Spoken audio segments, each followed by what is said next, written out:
Hello दोस्तों, आज हम शुरू करने जा रहे हैं अपने linear equation in two variable के पिछले साल के आए हुए सभी क्वेश्चन और साथ के साथ इस साल कौन कौन से क्वेश्चन आ सकते हैं उन सभी क्वेश्चनों को हम यहाँ पर डिस्कस करेंगे। ये चैप्टर हमने पहले ही पढ़ लिया है, दोनों ही, चाहे वो ऑनलाइन मोड हो या ऑफलाइन मोड हो। मैं ये क्वेश्चन बना रहा हूँ ताकि आप लोग जान सके क्वेश्चन इस चैप्टर में से किस टाइप के आते हैं। और मैंने इस चैप्टर में जो है प्रीवियस ईयर के जितने अभी तक आए हैं, पिछले 10 साल में 2010 से लेके 2020 तक के जितने भी इंपॉर्टेंट सवाल जो मुझे अच्छे लगे और जिनके आने की इस साल भी प्रोबेबिलिटी ज्यादा है, उन सभी को मैंने यहाँ पर ऐड किया है। और साथ के साथ मैंने एनसीईआरटी के क्वेश्चन, एनसीईआरटी एग्जाम्पल के भी क्वेश्चनों को प्रायोरिटी दी है। इनमें मैंने बहुत ही अच्छे क्वेश्चन सिलेक्ट किए हैं जो इस साल के पॉसिबिलिटी आ सकती है। एक दो मैंने बहुत ही टिपिकल सवाल भी डाले हैं ताकि आप लोग जान सके कि इन केस अगर लेंथी पेपर आ जाए तब हम कैसे अप्रोच लें। सभी क्वेश्चनों पर अप्रोच पे ध्यान देंगे। इस पूरे वीडियो का सिर्फ एक ही पर्पस है हमारा कि क्वेश्चन के साथ अवेयर होना कि क्वेश्चन किस टाइप के आ सकते हैं और अगर आते हैं तो उसके लिए हम कैसी अप्रोच रखें। ठीक है, चलिए तो देखिए, सबसे पहले हमारे इस पूरी वीडियो में लगभग हम 25 से 30 क्वेश्चन ही करेंगे और उसके अंदर ही मैं सब टाइप बताता जाऊंगा कि क्वेश्चन ऐसे ही पूछ सकता है कि बताइए आपको, जैसे मैंने क्वेश्चन आया उसके जस्ट अपोजिट में कुछ वैल्यू दूंगा और उसे आप लोग सॉल्व करके देखिएगा और जो भी आंसर होगा उसे मेरे पास आप भेज सकते हैं। वीडियो के एंड तक होते होते मैं ये पूरी जो पीपीटी है हमारी, मैं उसकी लिंक आपके साथ शेयर कर दूंगा ताकि आप लोग इन सभी क्वेश्चनों को एक बार खुद से भी ट्राई कर सकते हैं। ठीक है, चलो देखो, सबसे पहले हम शुरू करते हैं सबसे एमसीक्यू टाइप क्वेश्चन के लिए। इसमें से सिर्फ मैंने दो ही क्वेश्चन लिए हैं। वैसे तो रेशियो कंपैरिजन पे क्वेश्चन ज्यादा आते हैं। अगर आपको रेशियो कंपैरिजन याद हो, जैसे कि आपको पता होगा जनरल इक्वेशन क्या होती है, a1x b1y और c1 is equal to 0, a2x plus b2y plus c2 equal to 0। अब आपने तीन रेशियो कंपैरिजन पढ़े होंगे। पहला क्या होता है, मैं सीधा सीधा बता रहा हूं शॉर्ट में, ये चीज आपको अपनी एनसीईआरटी बुक में भी मिल जाएगी।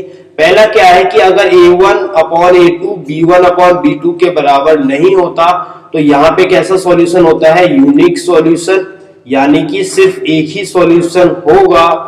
और इसी तरह अगर a1 upon a2 is equal to b1 upon b2 और तीनों ही अगर बराबर हो जाते हैं तो यहाँ पे कितने सॉल्यूशन होंगे, फटाफट देखो, वीडियो पॉज करके फटाफट बताओ कितने सॉल्यूशन यहाँ पे पॉसिबल होंगे।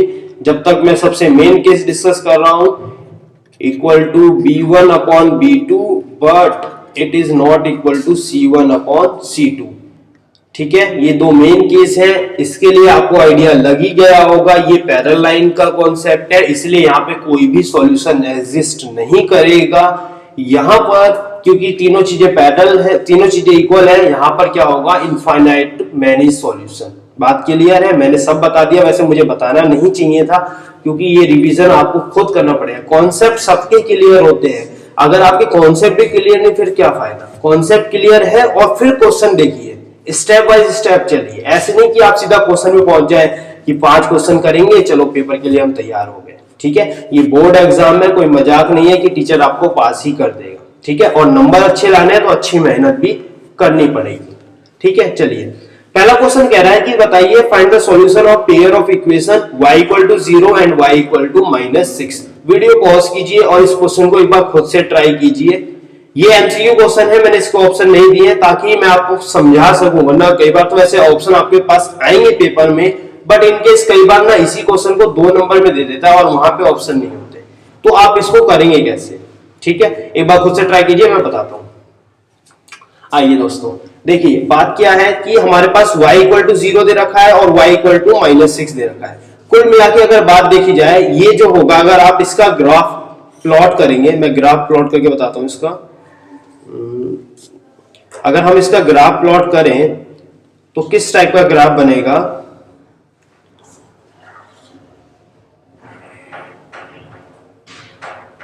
देखते हैं। चलो ग्राफ कैसा बनेगा इसका।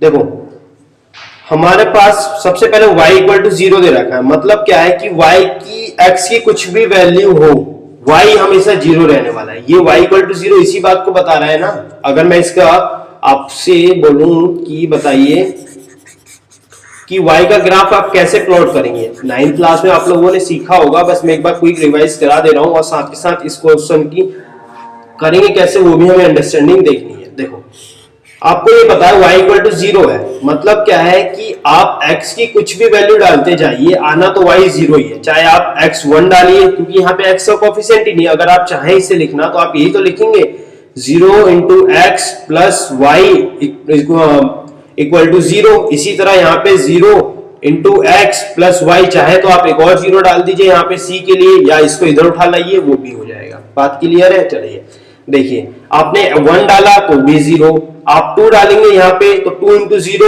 0, और y तब भी क्या आ रहा है 0। इसी तरह आप 3 डालेंगे तब भी प्रॉब्लम क्या हो रही है 0 ही आ रहा है। तो कुल मिला के क्या है कि आप x की कुछ भी वैल्यू डाल लीजिए, y हमेशा 0 ही आना है। तो इसका मतलब पता है क्या है कि जो y ये वैल्यू होगी वो यहाँ ये लाइन कर रही होगी x एक्सिस पे, ये लाइन जो है ना x एक्सिस यही हमें बता रही होगी y इक्वल टू 0 का ग्राफ। इसी तरह y इक्वल टू -6 है, अगर आपको इसका ग्राफ प्लॉट करना हो तो इसमें भी सेम लॉजिक है, बस फर्क क्या पड़ने वाला है, फर्क ये पड़ेगा कि इस बार आप x की कुछ भी वैल्यू डालिए, लेकिन y की वैल्यू हमेशा क्या 0 नहीं 6 रहेगी। मतलब आप 1 डालिए तो भी -6, 0 डालिए तो भी -6, 3 डालिए तो भी -6। तो इसका जो ग्राफ होगा वो नेगेटिव साइड में एक्स एक्सिस के पैरेलल होगा, और कितनी दूरी पे होगा, एक सेकेंड, ये x माइनस की 6 यूनिट की दूरी पर होगा। मैं अभी इसका ग्राफ प्लॉट कर देता हूं, एक सेकेंड। ठीक है, ये जो ग्राफ होगा हमारा ये इस बात को बता रहा है कि y इक्वल टू -6। ठीक है, अब आप एक नोटिस कीजिए, यहां y इक्वल टू 0, यहां y इक्वल टू 6, दोनों में कुछ भी कॉमन आ ही नहीं रहा है। जब दोनों में कोई कॉमन ही नहीं आ रहा तो इसका सॉल्यूशन क्या बनेगा, इसका सॉल्यूशन होगा नो सॉल्यूशन। ये इसलिए मैंने आपको बता रहा हूं कि कई बार अगर यही क्वेश्चन 2 नंबर में आ जाए ना तो फिर बच्चे को समझाने में प्रॉब्लम हो जाती है। तो आप लोग करेंगे कैसे, अब आप अप्रोच समझिए इस क्वेश्चन को करने की। सबसे पहले आप देखेंगे, सबसे पहले आप इसको करेंगे क्या, आप एक बात नोटिस कीजिए कि यहाँ पे x के कोफिशिएंट 0 है, तो आप सबसे पहले इक्वेशन ऐसे लिखिए, इसके कोफिशिएंट निकाल दीजिए, इसमें क्या होगा a1 0 b1 1, यहाँ पे भी a2 0 और b2 y। अब आप इसमें क्या की चीज नोटिस कीजिए कि यहां पर हमारा x की कुछ भी वैल्यू डालिए, ये करके दिखा दीजिए, x की कुछ भी वैल्यू, बस एक स्टेटमेंट पास करनी है, for any value of x y is always remain 0, और यहाँ पे for any value of x y always remain -6, so the graph will never intersect, so graph of these two line या these two equation never intersect each other। जब दोनों एक दूसरे को नहीं काटेंगे तो यहाँ पे सॉल्यूशन की बात ही क्या उठेगी। सॉल्यूशन मतलब ये है ना कि वो वैल्यू जहां पे इन दोनों इक्वेशन की वैल्यू सेम हो जा रही है, यही तो मतलब पढ़ा है ना आपने इक्वेशन में। ठीक है, चलिए इसलिए बता रहा हूं, कई बार आपको क्वेश्चन में अभी देगा हूं, आपको ऐसे बोलेगा कि बताइए x इक्वल टू 0 हो और x इक्वल टू -6, तो इसका ग्राफ बताइए। बिल्कुल क्वेश्चन उल्टा घुमा दे और आपसे ऐसे पूछ लेगा बताइए इसका ग्राफ कैसे पॉसिबल होगा। तो आप एक बार इसे खुद से ट्राई कीजिए जब तक, और जिन्होंने कर लिए वीडियो पॉज करके उसके बाद अगला क्वेश्चन देखिए, मैं आपको अगले क्वेश्चन के साथ मिलता हूं।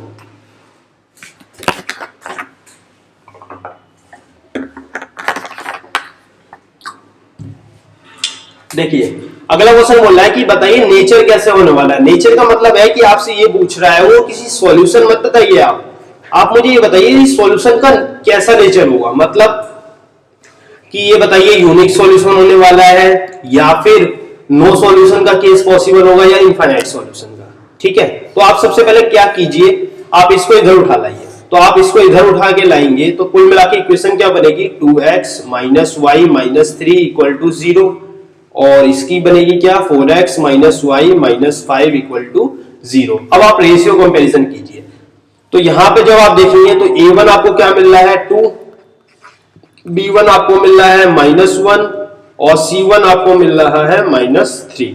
यहां पर A2 आपको मिल रहा है क्या 4, B2 आपको मिल रहा है -1 और C2 आपको मिल रहा है -5। कुल मिला के अगर आप A1 अपॉन A2 देखेंगे तो आपको क्या मिलेगा 2/4 यानी कि 1/2। इसी तरह B1 अपॉन B2 -1 अपॉन में -1 माइनस से माइनस कैंसिल आउट हुआ 1/1 ही रह गया। कुल मिला के ये आ रहा है A1 अपॉन A2 1/2 और B1 अपॉन B2 आ रहा है 1/1। यानी कि क्या है केस कि A1 upon A2 not equal to B1 upon B2। आप क्लियरली देख लीजिए, जब ऐसा केस पॉसिबल हो रहा है तो ये किस, आपको मैंने अभी वीडियो की स्टार्टिंग में बताया था, ये केस किसका होता है, ये केस पॉसिबल होता है जब मेरा यूनिक सॉल्यूशन हो। ठीक है, आपको एमसीक्यू में अगर ये क्वेश्चन आता है तो बिल्कुल ऑप्शन दिए जाएंगे, लेकिन अगर ऑप्शन में नहीं आता यानी कि क्वेश्चन 2 नंबर में आ जाए और आपको ऑप्शन ना दे, तब आपको इसको इसी तरीके से सॉल्व करना पड़ेगा। पहले आप इसके कोएफिशिएंट निकालिए यानी कि A1 B1 C1 A2 B2 and C2 और फिर इनका आप कंपैरिजन कीजिए और फिर इसी तरीके से लिख के दिखाइए कि यूनिक सॉल्यूशन होगा। और अगर यही एमसीक्यू में आ जाता है फिर तो इतनी मेहनत करने की जरूरत ही नहीं है, बस आप सीधा रेशियो कंपेयर कीजिए और ऑप्शन को टिक कीजिए। आइए दोस्तों, अब हम बात करने वाले हैं वेरी शॉर्ट क्वेश्चन, यानी कि जो क्वेश्चन 2 मार्क्स के आते हैं। इन सभी चीजों में एक चीज कॉमन ध्यान रखिएगा आप लोग कि मैंने जैसे अभी आपको क्वेश्चन कराए थे वही क्वेश्चन आपको 2 नंबर में भी दे सकता है। जैसे कि देखिए, आपको पहला ही क्वेश्चन सेम लग रहा है, ये क्वेश्चन सेम ही है, बट डिफरेंस क्या है, वहां पे आपके पास ऑप्शन होंगे, यहाँ पे ऑप्शन नहीं होंगे। तो एक बार इसे खुद से ट्राई कीजिए। सेम उसी तरह ये भी क्वेश्चन डाल दिया है। ठीक है, ये देखिए, अब इसमें बोला है कि विदाउट ड्रॉइंग है, मतलब डायग्राम बना के नहीं दिखाना, मतलब बिना ड्रॉ किए आप ये बताइए कि ये कैसे होंगे, मतलब इनके जो ग्राफ बनेंगे क्या वो इंटरसेक्टिंग लाइन होगी या पैरेलल होगी या फिर कोइंसाइड होगी या कोइंसिडेंट लाइन होगी। ठीक है, आप तो बस कुछ नहीं करना है, आपको मैंने अभी रेशियो कंपैरिजन बताया है, आपने एक कॉन्सेप्ट पढ़ा होगा जिसमें हम रेशियो कंपेयर करते थे, बिल्कुल वही चीजें यहाँ पे आपको अप्लाई करनी है। मैं एक क्वेश्चन करके बता रहा हूँ, बाकी क्वेश्चन आप लोग खुद से ट्राई कीजिएगा। देखिए, यहाँ पे ये इक्वेशन 1 है और ये आपकी दूसरी इक्वेशन, ठीक है, इसलिए मैंने सेमीकोलन लगा रखा है। अगर आप देखें A1 क्या है इस वाली इक्वेशन में 1 होगा, A2 क्या है, A2 हमारा कितना बैठ रहा है 7। इसी तरह B1 पे आइए, B1 है आपका -4 और B2 आपका क्या है -1। ठीक है, ये 4 है, वाई मत समझ लीजिएगा। ठीक है, C1 क्या है 8, यहाँ पे मिसप्रिंट है, यहाँ पे इक्वल का साइन होगा। ठीक है, ये इक्वेशन ना मैं एक बार दोबारा लिख देता हूँ ऊपर, x - 4y + 8 = 0। नीचे वाली इक्वेशन सेम है। ठीक है, चलिए यहाँ पर होगा C2 इक्वल टू हमारा क्या हाँ सॉरी C2 हमारा -9। अब अगर हम इसे कंपेयर करें, देखो आपको कुछ नहीं करना, आप सीधा क्या कीजिए, सबसे पहले आप एक बात नोटिस कीजिए कि जैसे ही आपका A1 अपॉन A2 कुछ भी आ रहा हो वो B1 अपॉन B2 के बराबर है ही नहीं, उससे आगे बढ़ो ही मत। सीधा जैसे ही आपका A1 upon A2 B1 B2 के बराबर नहीं है, इससे आगे कहीं यानी कि C1 अपॉन C2 निकालो ही मत। जैसे ही ये दोनों चीजें बराबर नहीं होती आप सीधा क्या लिखेंगे, यूनिक सॉल्यूशन। और ऐसा क्यों है मैं अभी थोड़ी देर में बता रहा हूं आपको। देखो, हमने पढ़ा था कि अगर A1 upon A2 B1 upon B2 और C1 अपॉन C2 बराबर हुए, जब तीनों बराबर होते हैं तब ऐसा केस किस में पॉसिबल होता है, ऐसा केस पॉसिबल होता है जब लाइन कोइंसिडेंट लाइन बने। और जब A1 upon A2 B1 upon B2 और C1 अपॉन C2 के बराबर ना हो तो ऐसा केस तभी पॉसिबल है जब लाइन पैरेलल हो। तो कुल मिला के बात सीधी है कि कोइंसिडेंट और पैरेलल लाइन होने के लिए सबसे पहले A1 अपॉन B1 और B2 दोनों बराबर होने चाहिए। अब यही बराबर नहीं तो C1 अपॉन C2 पे हम जाए ही क्यों। बात क्लियर है। चलिए, तो यहाँ पे देखिए, आपने यहाँ पे अगर आप रेशियो निकाल रहे होंगे, अच्छा मैं निकाल के दिखा देता हूँ, ये तो मैं समझाने लग गया था आपको।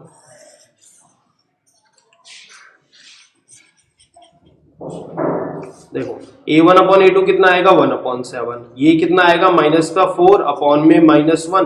किसी भी लिहाज से किसी भी तरीके से आपको ये दिख नहीं रहा होगा कि ये दोनों बराबर है। और जब ऐसा केस पॉसिबल हो रहा है तो आप सीधा क्या लिखिए, A1 upon A2 not equal to B1 upon B2 and so given pair of equation has infinite unique solution. अब यूनिक सॉल्यूशन होगा, इसीलिए क्या होगी, लाइन क्या होगी, इंटरसेक्ट। ठीक है, therefore line will intersect each other. ठीक है, ये लिख लीजिएगा साथ में, यूनिक सॉल्यूशन हो गया, फिर इसीलिए लाइन जो है वो इंटरसेक्ट करेगी। यूनिक सॉल्यूशन तभी पॉसिबल होता है जब लाइनें एक ही पॉइंट पे इंटरसेक्ट करें। ठीक है, चलिए पैरेलल लाइन के लिए आपको कुछ नहीं करना है, वही A1 upon A2 B1 upon B2 के तो बराबर है, लेकिन C1 अपॉन C2 के बराबर है ही नहीं। ठीक है, और इसी तरह कोइंसिडेंटल के लिए तीनों की तीनों चीजें बराबर होंगी। ठीक है, चलिए आगे बढ़ते हैं, अगला क्वेश्चन देखते हैं। हाँ, इसमें बताना है कि भाई कितने नंबर ऑफ सॉल्यूशन होंगे। नंबर ऑफ सॉल्यूशन आपको बताने हैं कितने होंगे, तो आप वही कीजिए, रेशियो कंपेयर कीजिए, और जैसे ही रेशियो आपके A1 अपॉन A2 जैसे बराबर होंगे, मतलब और तीनों चीजें बराबर हो जाती है, A1 upon A2 B1 upon B2 और C1 अपॉन C2 तीनों चीजें ही बराबर होती हैं, तो इसका मतलब यही है कि इसके सॉल्यूशन कोइंसिडेंट लाइन कोइंसिडेंट होगी, मतलब इनफाइनाइट सॉल्यूशन पॉसिबल होंगे। वहीं अगर A1 अपॉन A2 और B1 अपॉन B2 तो बराबर है, लेकिन C1 अपॉन C2 के बराबर तो नहीं है। मैं लिख ही देता हूं कहीं आप लोग कंफ्यूज ना हो जाए। B1 अपॉन B2 के तो बराबर है, लेकिन C1 अपॉन C2 के बराबर नहीं है। इसका मतलब क्या है कि लाइन पैरेलल है, और जब भी लाइन पैरेलल होगी तो उनके बीच में क्या होगा, नो सॉल्यूशन। ठीक है, चलिए इसी तरह अगर A1 अपॉन A2, पहला वाला केस तो आप लोग समझ ही गए होंगे, इतने तो आप लोग समझदार हैं, यही इक्वल नहीं है तो यूनिक सॉल्यूशन। ठीक है, चलिए इसी तरह हम आगे बढ़ते हैं, अगला क्वेश्चन देखते हैं। चलिए इसे ट्राई कीजिए, और जैसी वीडियो प्ले करेंगे मैं आपको मिलूंगा। आइए दोस्तों, देखिए इस क्वेश्चन में पूछा क्या है। सबसे पहले अभी तक हमने जो किया ना वो बहुत ही बेसिक लेवल वाले थे। अब इसमें क्या बोल दिया, इसमें बोला आपसे कि बताइए कि C की क्या वैल्यू ऐसी मैं डालूं कि इनका जो रेशियो हो वो क्या हो जाए, यूनिक हो जाए। तो यूनिक सॉल्यूशन के लिए जरूरी क्या था, यूनिक सॉल्यूशन के लिए तो ये जरूरी है ना कि A1 अपॉन A2 मेरा B1 अपॉन B2 के बराबर नहीं होना चाहिए। तो इसमें C1 अपॉन C2 का तो कोई रोल ही नहीं है। बात समझ में आई? आपको कह रहा है कि C की क्या वैल्यू डालूं कि यूनिक सॉल्यूशन आ जाए।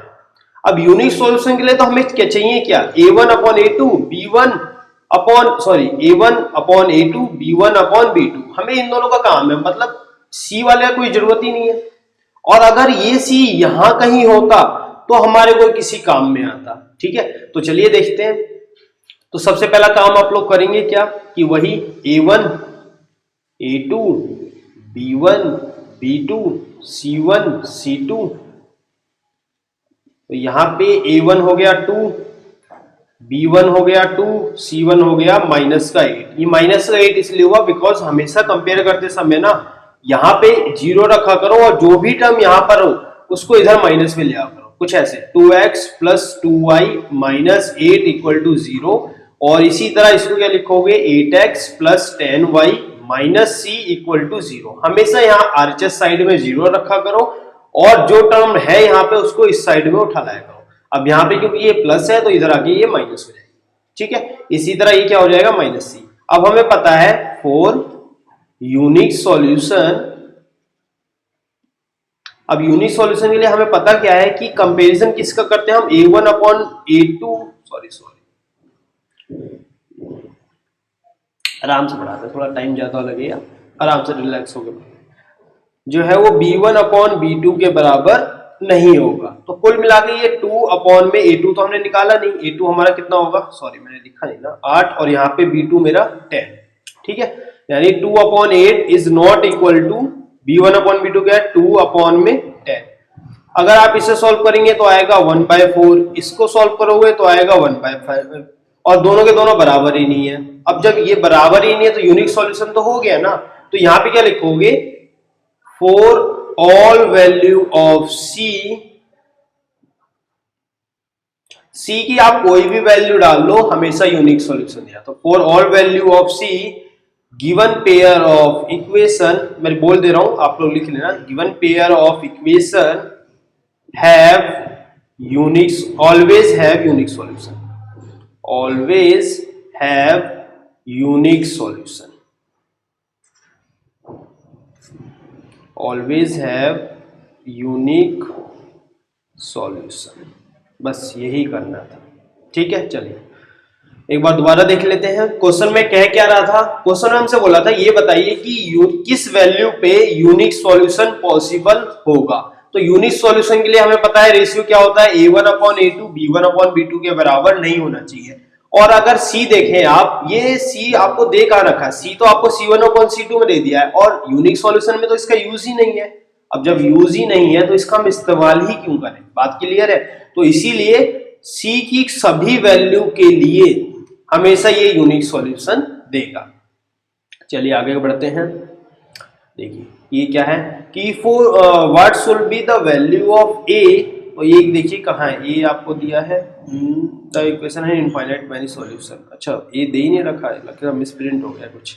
चलिए हम डाल देते हैं, यहाँ डाल देते हैं, इस इक्वेशन को थोड़ा मॉडिफाई कर लेते हैं। 5x plus ay equal to 4 and इसको लिख लेते हैं 15x plus 3y equal to 12। अब हमें पता है कि इनफाइनाइट सॉल्यूशन तभी पॉसिबल होता है जब लाइन कैसी हो, कोइंसिडेंट लाइन हो।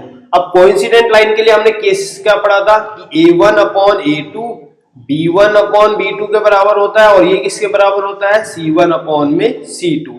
तो चलिए जरा इसको देखें, 5/15 इसका a1 इसका a2, आप लोग निकाल लो यार, इतने समझदार बालक हो आप लोग। और यहाँ क्या होगा 4/12, देखो 1/3 1/3। अब देखो ये इन दोनों को इक्वेट करते हैं, 1/3 equal to a/3, cross multiply करोगे तो कुल मिला के जब आप इसे सॉल्व कर रहे हो तो a की वैल्यू क्या आ रही होगी 1, ठीक है। और इसी तरह जब आप लोग इसे सॉल्व कर रहे होगे, यानी कि ये a/3 इक्वल टू 1/3, यहाँ पे भी सॉल्व करके आपको a क्या मिलेगा 1 ही मिलेगा। तो आपको दोनों नहीं सॉल्व करना है, आपको बस एक ही सॉल्व करना है। और क्या दिखा दोगे, क्या लिखना पड़ेगा, for a equal to 1 this pair of linear equation have infinitely many solution. ठीक है, दोबारा बोल रहा हूं, एक बार आराम से सुन लीजिए, दोबारा लिख लीजिए। है क्या कि हमने a निकाल दिया, बस हमें एक स्टेटमेंट पास करनी है, for a equal to 1 the given pair of linear equation have infinitely many solution. ठीक है, चलो आगे बढ़ते हैं अगला क्वेश्चन की तरफ। अगला क्वेश्चन बिल्कुल सेम इसी तरीके से, एक बार इस बार केस क्या बना दिया है, नो सॉल्यूशन। मैंने आपको हमेशा मैं शुरू से बताता हुआ आ रहा हूं, क्वेश्चन में हर एक वैरायटी के लूंगा, लेकिन जिन क्वेश्चन को ज्यादा रिपीटिशन ना हो उसमें आपको मेहनत कराऊंगा, क्योंकि मेरा मेन पर्पस यहाँ पे आपको यही सिखाना है कि क्वेश्चन को अप्रोच कैसे की जाए या क्वेश्चन की शुरुआत कैसे की जाए। सॉल्यूशन तो आपको खुद करना पड़ेगा, आपको खुद समझना पड़ेगा कि कौन से स्टेप आपको हटाने हैं।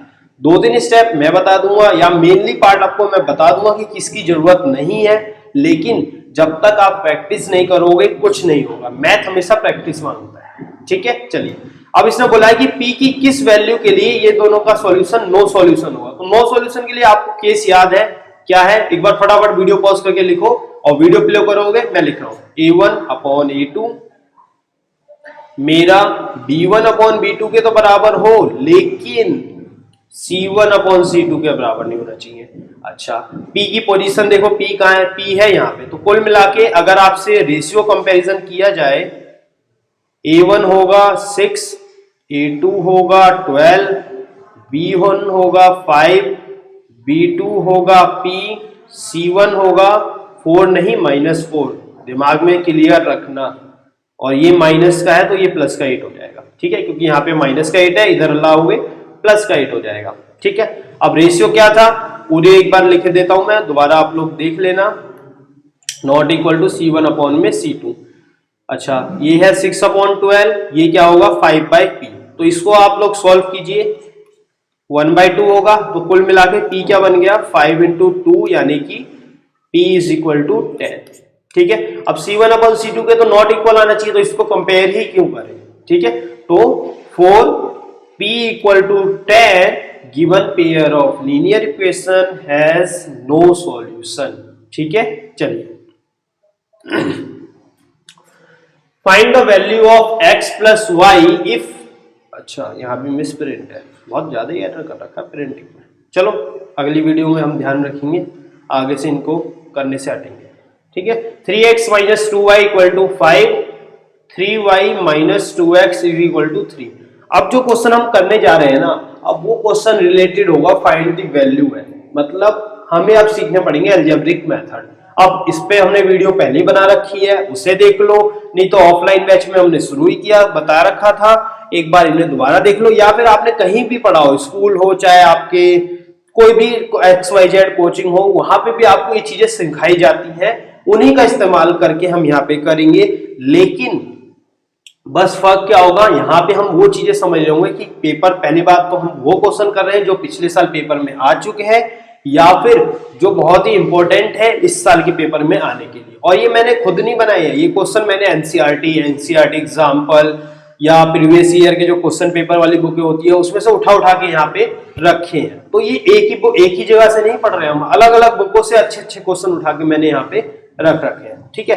तो देखो सबसे पहली बात हमेशा ध्यान में रखना कि जब भी आपको वैल्यू निकालने को बोला जाए, हमेशा याद रखना जब तक क्वेश्चन में बोले ना कि इसी मेथड से करना है, आपके पास पूरी आजादी है, आप किसी भी मेथड से कर सकते हैं। अब आपको मेथड कौन सा सिलेक्ट करना है, तो वो आप क्वेश्चन देखते साथ ही आपको लगता है कि आप इसे सब्स्टिट्यूशन मेथड से जल्दी कर सकते हैं, तो आप उस पे जाइए। ये मत जाइए कि अरे यार ये क्वेश्चन तो एलिमिनेशन मेथड से भी जल्दी हो सकता था, दोनों मेथड से हो सकता था, हमें उस मेथड से करना है जिससे आप टाइम कम लें। आपको अपनी कैलकुलेशन स्पीड पे कितना विश्वास है, आपको अपने एरर करने के क्या क्या चांसेस है, आपको लगता है कि यार एलिमिनेशन मेथड मेरे को ज्यादा पसंद नहीं आ रहा, सब्स्टिट्यूशन मेथड अच्छा लग रहा है, तो आप उस मेथड के हिसाब से चलिए, ठीक है। चलिए देखिए है क्या, 3x minus 2y is equal to 5। एक बार इसे खुद से ट्राई कीजिए, मैं दोनों मेथड से कराऊंगा, ठीक है।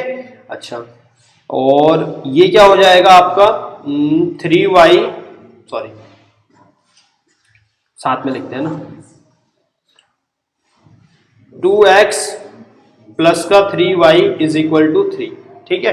तो आप एक बात नोटिस कीजिए कि यहाँ पे 3 है, यहाँ पे 2 है, तो सब्स्टिट्यूट एलिमिनेशन मेथड तो लग नहीं सकता, और अगर मुझे एलिमिनेशन मेथड से जाना है तो मुझे क्या करना पड़ेगा, पहले इस इक्वेशन का कोएफिशिएंट कोई भी एक बराबर करना पड़ेगा। जैसे मैं चाहता हूं मैं x को एलिमिनेट करूं, तो मैं क्या करूंगा, multiply by 2 in equation 1 and by 3 in equation 2, ठीक है। चलो अब ये जब केस होगा तो अब हमारा क्या होगा, तब ये होगा मल्टीप्लाई जब आप करोगे तो ये हो जाएगा 6x, ये हो जाएगा 4y और ये हो जाएगा 10।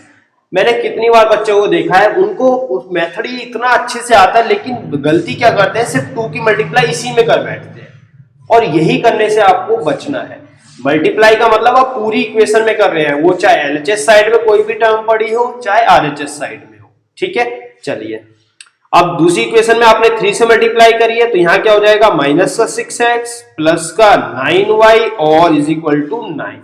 अब क्या करना है, मुझे x एलिमिनेट करना है, तो यहां देखो अगर मैं माइनस करने जाऊंगा तो ये क्या हो जाएगा, प्लस माइनस माइनस, और ये कैंसिल आउट होगा ही नहीं, और मुझे एलिमिनेट करना है, इसीलिए मैं क्या करूंगा, मैं लूंगा प्लस, दोनों तरफ मैं क्या करता हूं, ऐड करता हूं।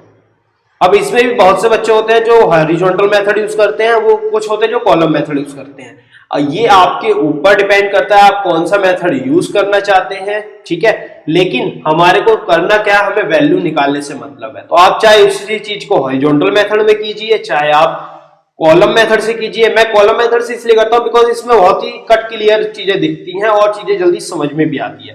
तो देखो जब आप इसे प्लस करोगे तो 6 और ये माइनस का 6 प्लस होने पर ये पूरा कैंसिल आउट हो जाएगा, क्योंकि प्लस माइनस माइनस होता है। और जब आप इसको प्लस कर रहे होगे तो बचेगा 5y, और इसको जब आप प्लस कर रहे होगे तो बचेगा 90।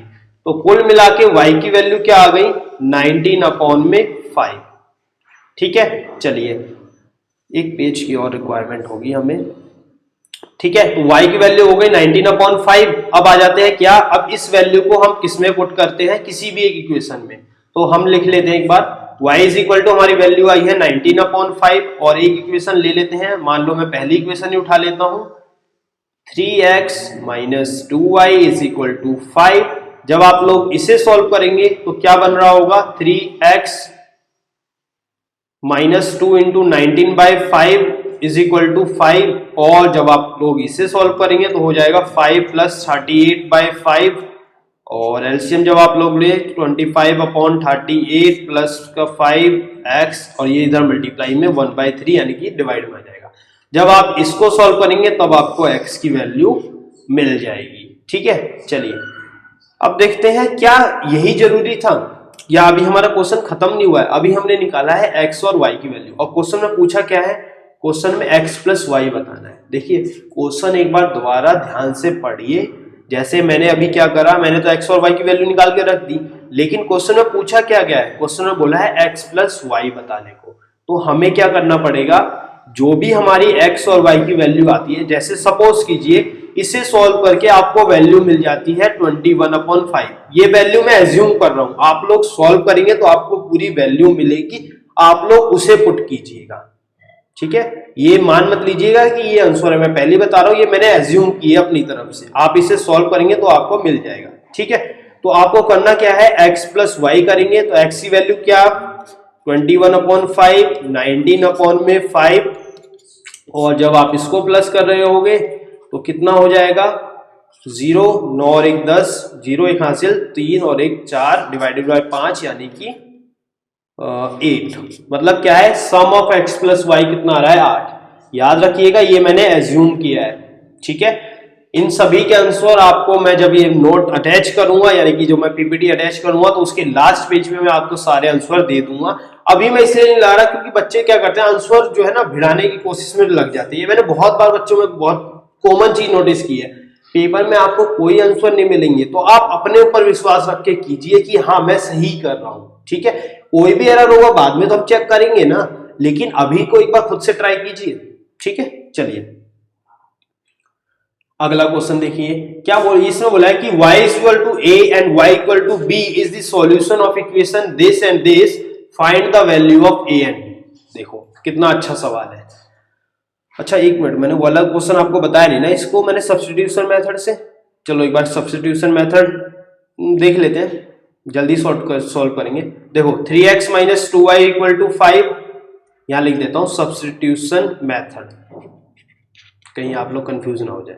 ठीक है, 3y - 2x = 3। करो क्या है, इसमें से कोई भी एक इक्वेशन पकड़ लो और उसको दूसरे के वेरिएबल में दिखा दो। जैसे मान लो मैं इसको ऐसे लिखता हूं, 3x = 5 + 2y और इस 3 को डिवाइड में लिया 5 + 2y/3।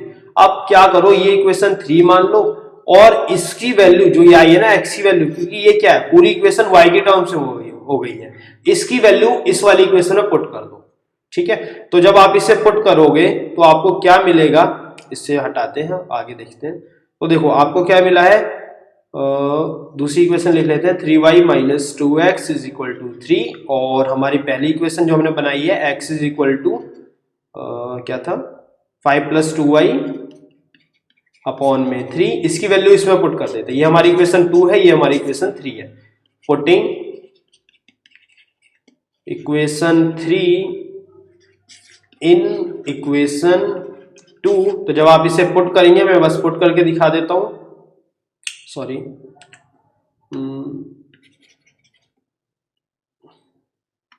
3y माइनस का हमारा 2 इंटू 5 + 2y/3 = 3। इसे आप जब सॉल्व करेंगे तब तो देखो पूरी इक्वेशन में से x हट गया, पूरी इक्वेशन हो गई है y की टर्म्स में।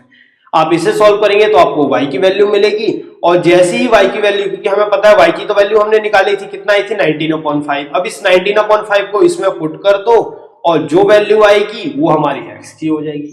बस इतना मेथड है सब्स्टिट्यूशन मेथड से। देखो दोनों मेथड ही वैलिड है, क्रॉस मल्टीप्लिकेशन तो आउट ऑफ सिलेबस रखा है इस बार, तो उस पर हमें ज्यादा ध्यान नहीं देना है, लेकिन मेथड वही सिलेक्ट करना जो आपको ज्यादा कन्वीनियंट लगे, आपको ज्यादा जिसमें आसानी हो, और वैल्यू के हिसाब से भी डिपेंड करता है कि हमें कौन सा मेथड लेना चाहिए। ठीक है, चलिए आगे देखिए, ये क्वेश्चन बहुत अच्छा है। क्वेश्चन में बोला है कि अगर y equal to A and y equal to B इसका एक सॉल्यूशन है, तो हमें ये बताइए कि a और b की क्या वैल्यू होगी। तो आप कुछ मत कीजिए, इसकी वैल्यू पुट कर दीजिए। मतलब क्या है कि जहां पे x है वहां पे a डाल दीजिए, और जहां पे y है वहां पे b डाल दीजिए, क्योंकि क्वेश्चन में पहले बोला है ना कि ये सॉल्यूशन है, तो मतलब ये वैल्यू हमेशा वैलिड करेगी। इसी तरह a plus B equal to 4। अब देखिए इसको कैसे करना है, तो यहाँ पे दोनों मेथड ही वैलिड है। आप चाहे एलिमिनेशन मेथड से कीजिए चाहे सब्स्टिट्यूशन मेथड से।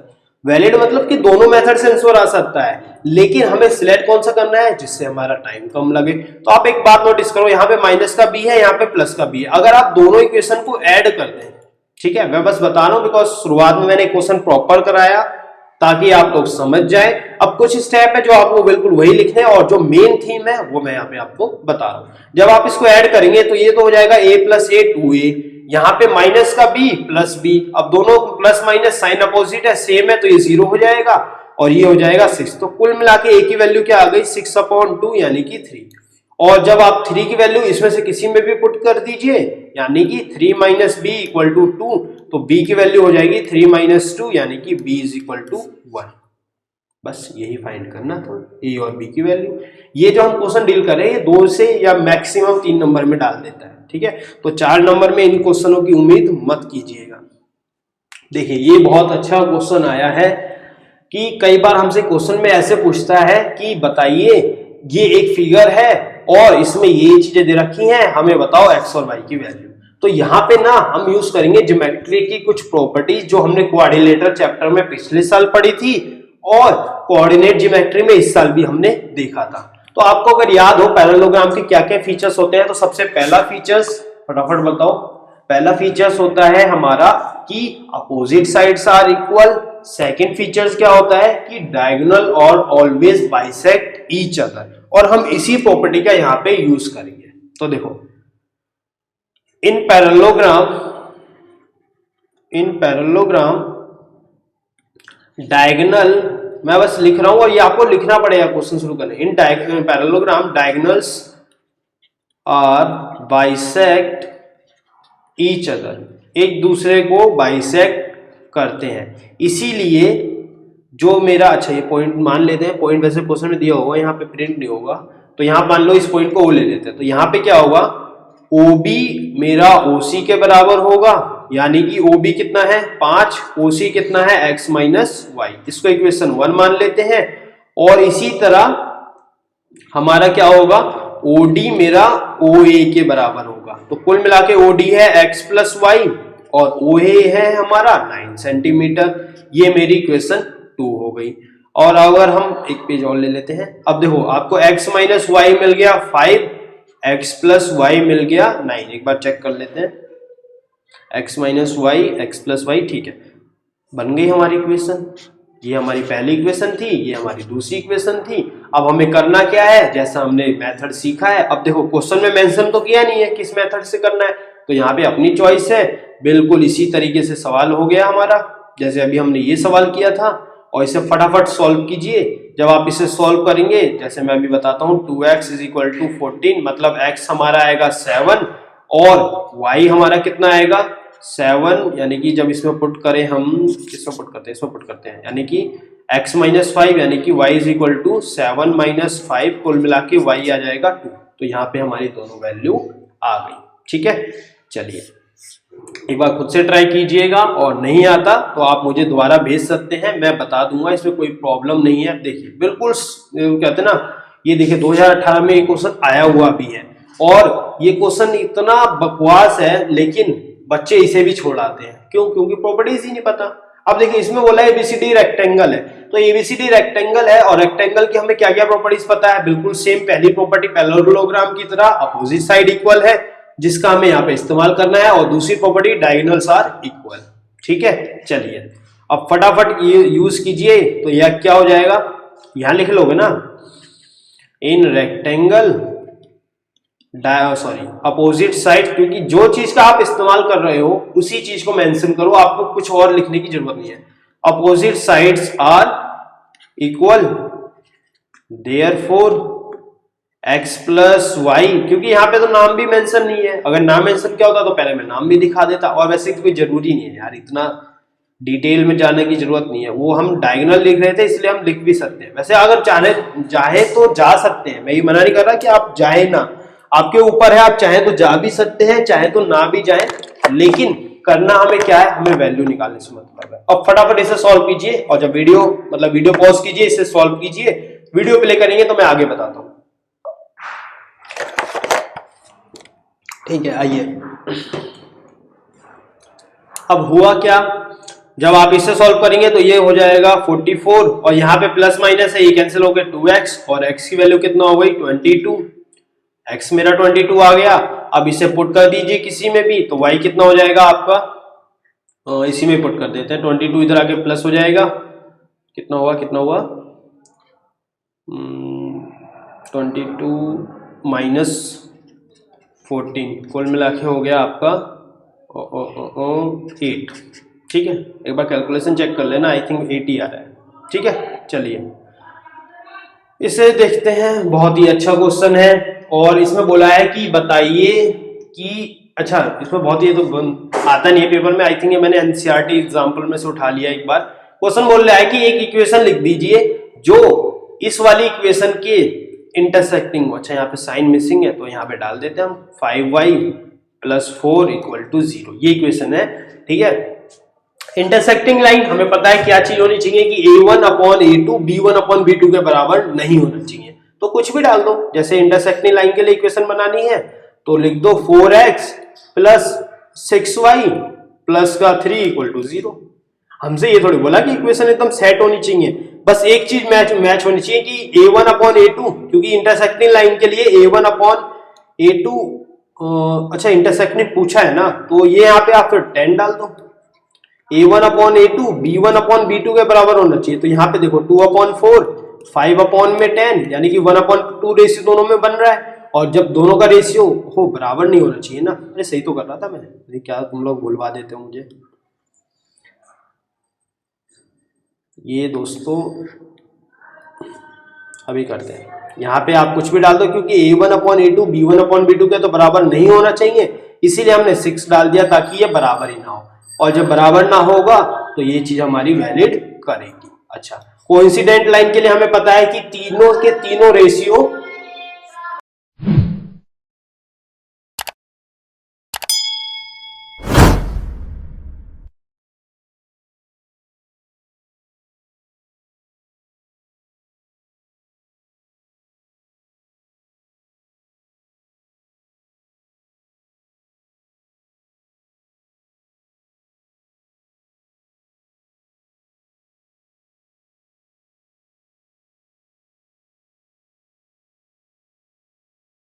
चलिए दोस्तों, थोड़ा सा नॉइज हो गया था, इस वजह से वीडियो मुझे पॉज करनी पड़ी थी।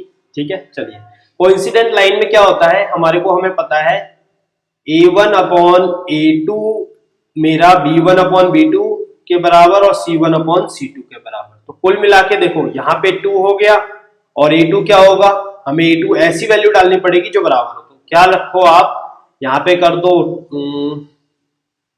इक्वेशन ही बना देते हम सीधा। ठीक है, आप लोग तो समझ ही जाओगे। इक्वेशन क्या लिखेंगे, मैं दूसरी इक्वेशन लिख रहा हूं, देखो यहाँ पे हमें a1 अपन a2, तो यहाँ पे 4x ले लो, यहाँ पे 10y कर दो, और तीसरा भी बराबर चाहिए तो 8 इक्वल टू 0 कर दो। मतलब ऊपर वाली इक्वेशन में किसी एक कॉमन नंबर से मल्टीप्लाई कर दो, सब में 2 से मल्टीप्लाई कर दो या 3 से मल्टीप्लाई कर दो, जौन सी वैल्यू आ रही होगी सिर्फ कोएफिशिएंट में करना। ठीक है, और जो वैल्यू आ रही होगी वो आपकी कोइंसिडेंट हो जाएगी। इसी तरह पैरेलल निकालना है तो इन दोनों को बराबर रख लो। इस वाली इक्वेशन के लिए क्या रखो, मैं यहाँ पे रेड पेन से कर देता हूं, आप लोग समझ जाओगे, इसको बदल दो, बस 6 कर दो, बस खत्म किस्सा। ठीक है, चलिए इसमें बोला है कि a और b की वैल्यू डिटरमाइन कीजिए ताकि इक्वेशन कैसी हो, इनफाइनाइटली मैनी सॉल्यूशन हो। अब बच्चे बहुत से क्या करेंगे ना, इसको पहले सॉल्व करेंगे और फिर निकालेंगे एक जनरल इक्वेशन, और फिर सीधा कंपेयर करेंगे, और कंपेयर भी नहीं करेंगे, a और b की वैल्यू निकालने में लग जाएंगे। ठीक है, आपने जहां तक इन इक्वेशन को सिंप्लीफाई किया वहां तक तो सही लगा, मतलब सही था, उसके बाद आप भटक गए। करना क्या है, देखो अगर आप इसे सॉल्व करते हैं तो अच्छी बात है, क्योंकि आपका टाइम बाद में बचेगा, क्योंकि दोनों तरफ से हमें कैलकुलेशन करनी पड़ेगी। तो एक बार सिंप्लीफाई करते हैं और उसके बाद आपको जो लॉजिक लगता है या जो मैंने बच्चों को देखा है, करना क्या है, देखो करेंगे क्या कि पहले इसकी मल्टीप्लाई इस पूरे में कर देंगे और फिर इसकी मल्टीप्लाई इसमें, जो चीज कैंसिल आउट हो रही होगी वो कैंसिल आउट कर देंगे और बाद में कहेंगे कि लो जी हमारा सवाल हो गया। लेकिन वो एक बात भूल जाते हैं, यहाँ पे ब्रैकेट लगाया हुआ है, ये ay बनेगा और ये 1y बनेगा। अब ये 1y और 1 कैंसिल आउट कैसे हो जाएगा, मुझे आज तक बच्चों ने लॉजिक नहीं दिया, बस भैया लग रहा था हो गया और काट दिया। इस तरीके से फालतू काम मत किया करो, टाइम वेस्ट और होता है। ठीक है, 3 घंटे होते हैं, सबके पास 3 घंटे ही होंगे, लेकिन जो उस टाइम का सही यूज करेगा वही नंबर ज्यादा लेगा। देखो है क्या, हमें पता है इनफाइनाइटली मैनी सॉल्यूशन के लिए लाइन कोइंसिडेंट होनी चाहिए, कोइंसिडेंट होने के लिए तीनों का रेशियो बराबर होना चाहिए। ठीक है, अब करो क्या, पहले 3 अपॉन में माइनस का a+1 लिख दूं, क्योंकि 1 के मल्टीप्लाई करूंगा कोई ज्यादा चेंज होगा नहीं। अच्छा, ओहो गलत कर दिया, सॉरी, पहले रेशियो लिख लो आप, ये तो समझ में आ ही गया रेशियो है क्या। चलो रेशियो लिखते हैं पहले। a1 क्या हो गया 3, a2 क्या, b1 क्या हो गया आपका माइनस का a+1, c1 आपका क्या हो गया, c1 होगा माइनस का, पूरा ब्रैकेट में डाल दो 2b - 1 और ब्रैकेट क्लोज कर दो। इसी तरह a2 क्या बनेगा आपका 5, b2 क्या बनेगा 1 - 2a और c2 क्या बनेगा माइनस का 3b। अब आ जाते हैं रेशियो कंपैरिजन पे। तो 3 अपॉन में 5 इज इक्वल टू माइनस का a+1 अपॉन में माइनस का 1 - 2a is equal to minus का 2b प्लस का 1, अंदर मल्टीप्लाई कर दिया साइन की, और यहाँ पे माइनस का 3b, या फिर मल्टीप्लाई करो ही मत यार, सीधा माइनस से माइनस काट देंगे, हमारे लिए कैलकुलेशन इजी हो जाएगी।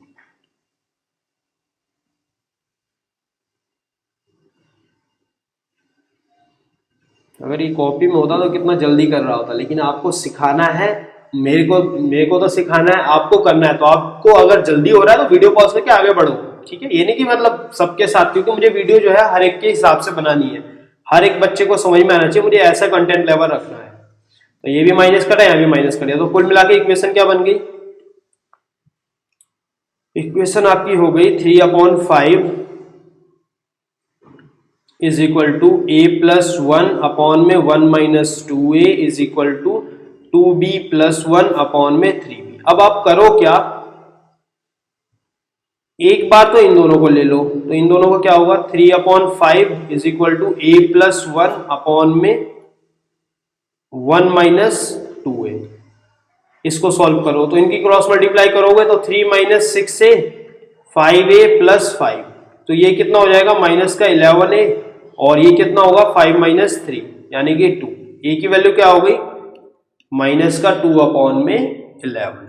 ठीक है, चलो इसी तरह एक बार इन दोनों को इक्वेट करो, लेकिन यहाँ पे इक्वेट मत करना, क्योंकि a और b साथ में आ जाएंगे, परेशानी हमारे लिए बढ़ जाएगी। तो सीधा क्या करो, आप इन दोनों को इक्वेट करो, यानी कि 3/5 को इस बार इक्वेट करो किसके साथ 2b+1 अपॉन में 3b, इनकी क्रॉस मल्टीप्लाई करो, तो ये हो गया 9b 10b प्लस का 5, और जब इसके आप इधर लाओगे तो माइनस का b बचा इज इक्वल टू 5, कुल मिला के b की वैल्यू क्या हो गई माइनस का 5 अपॉन में 1 यानी कि माइनस का 5।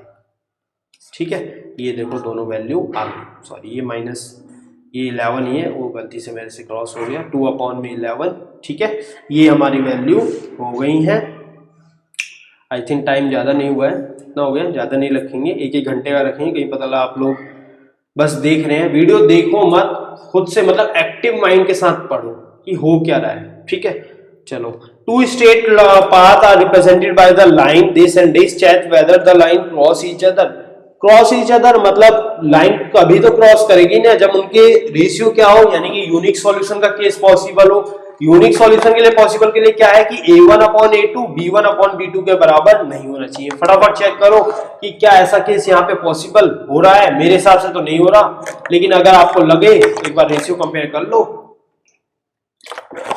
रेशियो कंपेयर करके यहाँ पे दिखा दो, तो क्या होगा we know that line cross when, लिख दो ऐसे, वी नो, बस वो लिख के दिखा रहा हूं, रेशियो आप लोग कंपेयर करोगे। We know that line cross, cross का मतलब होता है इंटरसेक्ट वाले लॉजिक यहां पे बता रहा है। Line cross each other, line cross each other when a1 upon a2 मेरा b1 अपॉन b2 के बराबर नहीं होना चाहिए। ठीक है, तो यहां पे देखो आपका 7 14 माइनस का 1 अपॉन में माइनस का 10, तो कुल मिला के कितना हुआ, ये हो गया 1 अपॉन 2, इसकी बात कर रहा हूं मैं, और ये कितना हो गया 1 अपॉन 10, कुल मिला के बराबर ही नहीं है। तो जब बराबर ही नहीं है तो लाइन क्या होगी, क्रॉस करेगी। ठीक है, तो यहां पे लिखोगे yes the given pair of equation will intersect each other. ठीक है, चलो अच्छा, सब्स्टिट्यूशन मेथड से लीजिए आप, क्या आपका सब्स्टिट्यूशन मेथड से बोला है, कोई चॉइस ही नहीं है हमारे पास, तो इसमें से मैं सिर्फ ये वाला क्वेश्चन करूंगा बिकॉज ये डेसिमल में दिया है और कई बार बच्चे इसी को एरर कर देते हैं। तो सबसे पहले आप कीजिए क्या, इसका डेसिमल ही हटाइए। तो देखिए डेसिमल हटाइए तो 14 अपॉन में 10x, ये होगा 39 अपॉन में 10y इज इक्वल टू 6। यहां से 1 अपॉन 10 कॉमन ले लीजिए तो 14x plus 39y is equal to 6, और कुल मिला के 14x plus 39y is equal to 60। इस 10 की इधर मल्टीप्लाई कर दी, ये आपकी इक्वेशन 1 हो गई। ठीक है, इसी तरह इस इक्वेशन को देखिए 2 अपॉन में 10 माइनस का 13 अपॉन में 10y, सॉरी यहाँ पे x है, इज इक्वल टू 12 अपॉन में 10। यहां से 1 अपॉन 10 कॉमन लो, 2x माइनस का 13y, अब इसके देखो यहां भी 1 अपॉन 10 है, ये इधर आके मल्टीप्लाई में होगा और मल्टीप्लाई से यहां पे सीधा काट ही दो इसीलिए। ठीक है, तो कुल मिला के इक्वेशन क्या बन गई आपकी दूसरी, 2x माइनस का 13y इज इक्वल टू 12, ये आपकी इक्वेशन 2 हो गई। तो एक बार इक्वेशन आगे लिखते हैं और फिर हम इसे सॉल्व करेंगे। इक्वेशन क्या थी आपकी पहली, 14x plus 39y is equal to 60, और दूसरी इक्वेशन है आपकी 2x plus 3y is equal to कितना था, अच्छा 13 है माइनस का, ठीक है, इक्वल टू 12। तो माइनस का 13 है ना, तो इसको सही से लिखते हैं, माइनस का 13y इज इक्वल टू 12। एक बार दोबारा चेक कर लेते हैं, 2x minus 13y equal to 12।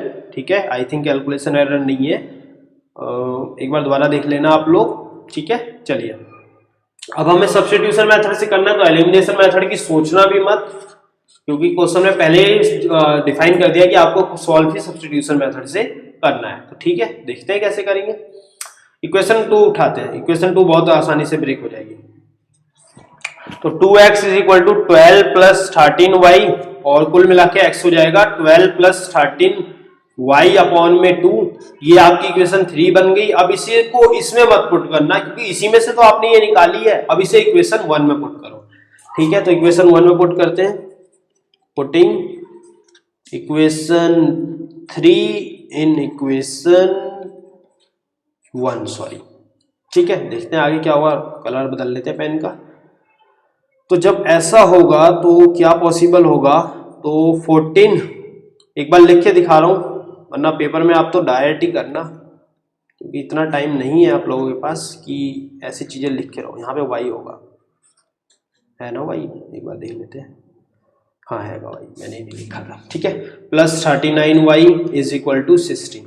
तो ये देखो यहाँ से काटोगे 7 बचा, 7 की मल्टीप्लाई 12 से करोगे तो 84, और 7 की मल्टीप्लाई इससे करोगे तो 7 3 जा 21, 91y इज इक्वल टू हो, अभी 39 है ना, उसकी तो ट्रीटमेंट ही नहीं करी यार, प्लस का 39y इज इक्वल टू 60। ठीक है, यहाँ सॉल्व करते हैं इसको। ठीक है, फिर अगले पेज पे जाएंगे तो बहुत से कंफ्यूजन होगी। तो इन दोनों में देखो, ये दोनों चीजें प्लस हो गई, कितना हो गया 100y, और अगर मैं इसको इधर ले आऊं तो ये कितना होगा 60 माइनस 84 माइनस का 24, और y की वैल्यू क्या हो गई माइनस का 24 अपॉन में 100। तो कुल मिला के y की वैल्यू क्या आई, माइनस का 0.24, या 0 लगा लो, माइनस का 0.24, यानी कि y आपका कितना आ गया, माइनस का 0.24। अब ये वैल्यू को इसमें पुट कर दो, और जब इसमें पुट करोगे तो आपको x मिल जाएगा। ठीक है, चलिए। अच्छा, अभी उसमें क्वेश्चन है ना, ठीक है, ये क्वेश्चन हो गया। इसी तरह आप पहला और दूसरा कर लेना और इसमें एक बार कैलकुलेशन चेक कर लेना। मेरे हिसाब से तो कोई एरर नहीं किया है, बट फिर भी अगर बाय चांस हो गया हो तो उसे एक बार चेक कर लेना।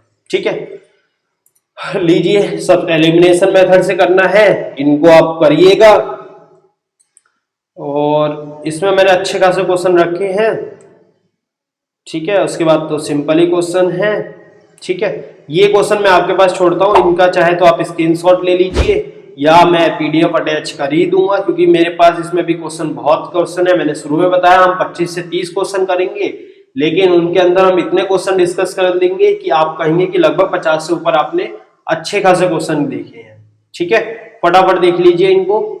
एलिमिनेशन मेथड से ये करना है, ये करना है। चलिए, मैं पीपीटी अटैच करूंगा तो आप इतना परेशान मत होइए, अभी आप सिर्फ सवाल सॉल्व करने के ऊपर ध्यान दीजिए।